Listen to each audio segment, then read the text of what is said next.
Mumbai high court ने नवी मुंबई महानगर पालिका क्षेत्र में 4000 से अधिक अवैध निर्माण के मामले 295 अधिकारियों को कारण बताओ नोटिस जारी किए जाने के बावजूद उनके खिलाफ प्रस्तावित अनुशासनात्मक कार्रवाई पर बॉम्बे हाई कोर्ट ने कड़ी नाराजगी जताई है।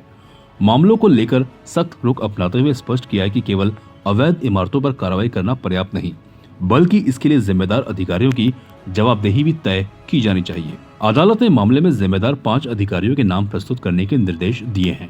इसके बाद महानगर पालिका के प्रशासनिक हलकों में ये चर्चा तेज हो गई है कि आयुक्त अदालत के समक्ष किन अधिकारियों के नाम पेश करेंगे। सूत्रों के अनुसार कुछ अधिकारियों की भूमिका को लेकर भी विभिन्न स्तरों पर चर्चाएं हो रही हैं। हालांकि किसी भी अधिकारी के खिलाफ लगाए जा रहे आरोपों की आधिकारिक पुष्टि नहीं हुई है। वहीं इस मामले में एक्टिविस्ट राजीव मोहन मिश्रा ने बताया कि अवैध निर्माण को लेकर कोर्ट के इस सख्त भूमिका से कई अधिकारियों पर गाज गिरना निश्चित है। उन्होंने बताया कि सेवानिवृत्त हो चुके उपायुक्त अमरीश पटनीगिरी, वार्ड अधिकारी अशोक मडवी, शशिकांत तांडेल, संजय तावड़े, दत्तात्रेय नागरे जैसे कई अधिकारियों पर भी कार्रवाई हो सकती है। कि हाईकोर्ट में एक कंटेम्प्ट पिटीशन दाखिल किया गया है, जिसमें यह बताया गया हाईकोर्ट को कि आपके सेवरल आदेश के बावजूद नवी मुंबई में इलीगल कंस्ट्रक्शन जो है वो रुकने का नाम नहीं ले रहा है और कंटिन्यूअस इलीगल कंस्ट्रक्शन चल रहा है।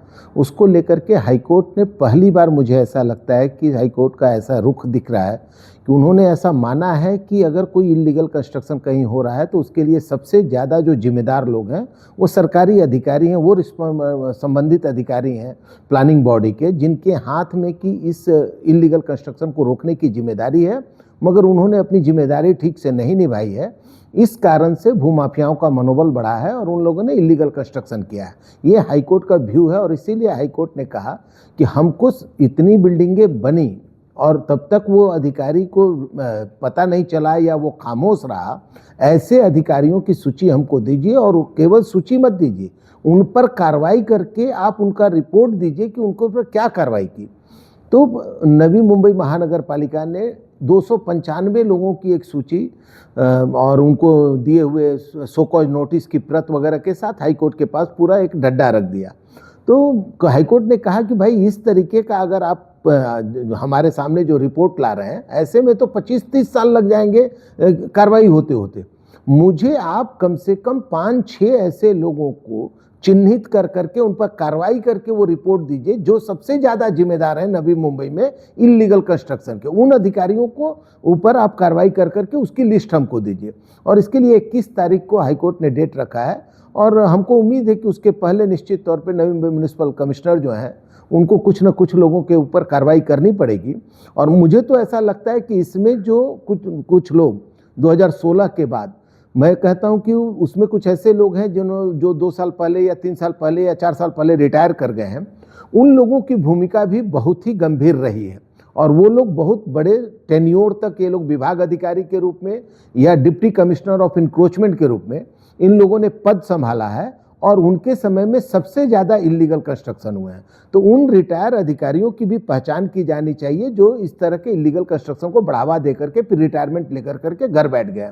तो उनको भी चिन्हित करना चाहिए। और जो कुछ वर्तमान में जो वार्ड ऑफिसर है जिनका टेन्योर लंबा होने के बावजूद उन्होंने कार्रवाई नहीं की है, उनको सबसे पहले उनके ऊपर कार्रवाई करके, अगर पालिका के जो आयुक्त हैं अगर वो रिपोर्ट हाईकोर्ट को देते हैं तो मुझे ऐसा लगता है कि वो हाईकोर्ट के लिए भी सेटिस्फैक्ट्री होगा और आगे जो कानूनी लड़ाई होगी उसमें भी पालिका आयुक्त को ये कार्रवाई सही है और जिन लोगों को चिन्हित करके सस्पेंड या उनका जो सैलरी वगैरह रोका गया है या उनको डिसमिस किया जाता है तो उसको प्रूफ करने में भी पालिका आयुक्त को सहायता मिलेगी कि हाँ, ये जो कार्रवाई किया गया है वो सही है और सब कुछ जांच परख कर किया गया है। टीपी एक्ट में एक प्रोविजन है 56A में बहुत क्लियर है कि जो डिजिग्नेटेड ऑफिसर हैं कार्रवाई उन्हीं के ऊपर होती है। और डिजिग्नेटेड ऑफिसर का भी परिभाषा बहुत क्लियर है कि जो कंसर्न वार्ड ऑफिसर होते हैं वो 56A में डिजिग्नेटेड ऑफिसर हैं और जो इंक्रोचमेंट के जो डीएमसी होते हैं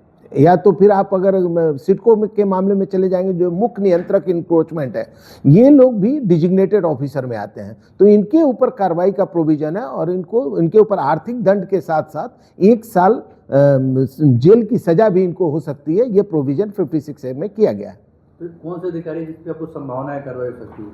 नहीं, अगर इस मामले में आप देखेंगे तो सबसे ज़्यादा 2016 से लेकर 2026 के बीच में सबसे ज़्यादा जो डीएमसी इंक्रोचमेंट का जो पद किसी ने हैंडल किया है, तो उसमें अमरीश पटनीगिरे जो हैं, ये करीब करीब 7 साल ये कंटिन्यूअस इंक्रोचमेंट डिपार्टमेंट में रहे हैं। हालांकि उनका पहले से भी वो इंक्रोचमेंट डिपार्टमेंट में 2016 के पहले भी रहे हुए हैं, और उनका कहीं ना कहीं थोड़ा उनका इंक्रोचमेंट के मामले में वो 1-2 केसेस में इन्वॉल्व भी हैं, जो पुलिस केस हो चुकी है, उसमें भी उनका इन्वॉल्वमेंट था। फिर भी 7 साल तक कंटिन्यूअस वो रहे हैं।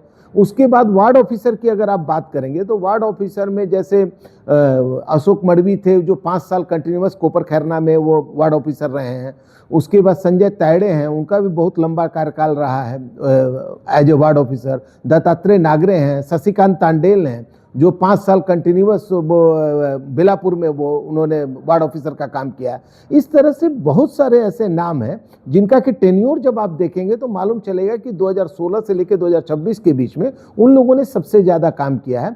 अगर जो आप प्रतिनियुक्ति पर आए हुए अधिकारियों की बात आप करेंगे तो एक सालुंखे करके मैडम थी, वो हैं। एक थानेकर करके, सुबोध थानेकर करके थे, उन्होंने 3 साल कम से कम वार्ड ऑफिसर का रोल निभाया है। एक हंसेटी करके थे, हंसेटी ने भी 3 साल वार्ड ऑफिसर का रोल निभाया है। तो ऐसे आपके पास आंकड़े हैं, उनका टेन्योर है। आप चाहें तो उनमें से बहुत अच्छे तरीके से आप 5, 7, 10 लोगों का चिन्हित कर उन पर कार्रवाई कर करके हाईकोर्ट को अपनी रिपोर्ट दे सकते हैं। नहीं, देखिए, सबसे बड़ी बात है कि अगर पालिका आयुक्त को यह भी पता नहीं है कि इनलीगल कंस्ट्रक्शन के लिए डिजिग्नेटेड ऑफिसर किनको माना जाता है, अगर यह नहीं पता है और वो क्लर्कियल स्टाफ को या मान लीजिए इंजीनियर, सर्वे इंजीनियर को अगर वो इस तरीके का बना कर करके भेज देते हैं, तो इसका मतलब है कि पालिका आयुक्त का जो ये इंटेंशन है वो रियल कल्प्रिट के ऊपर कार्रवाई करने का नहीं है, बल्कि इसको लेंदी बनाने का है। तो लेंदी बनाने के लिए उन्होंने जानबूझ करके 290-95 लोगों को अपने लिस्ट में शामिल कर दिया, जबकि अगर ऐसे देखा जाए तो उनके पास हार्डली से हार्डली 50-60 लोगों का लिस्ट हो सकता है। 10 डीएमसी हैं जो 2016 से 2026 तक रहे हैं, और डीएमसी के बाद आप 8 वार्ड ऑफिसर के रूप में आप 5-5 वार्ड ऑफिसर या 6-6 वार्ड ऑफिसर भी प्रति वार्ड के हिसाब से ले लीजिए, तो 48 वो लोग हैं। तो उस हिसाब से अगर देखा जाए तो टोटल 60 लोगों का बनता है, लेकिन इन्होंने जानबूझ करके 295 बनाया। मुझे लगता है कि पालिका आयुक्त की मंशा जो है वो गलत है, वो कार्रवाई करने की बजाय इसको लेंदी बनाना चाहते हैं। CEN न्यूज, देश प्रदेश की ताजा तरीन खबरों के लिए CEN न्यूज को सब्सक्राइब करें और रहें पल पल की खबर से हर पल बाखबर।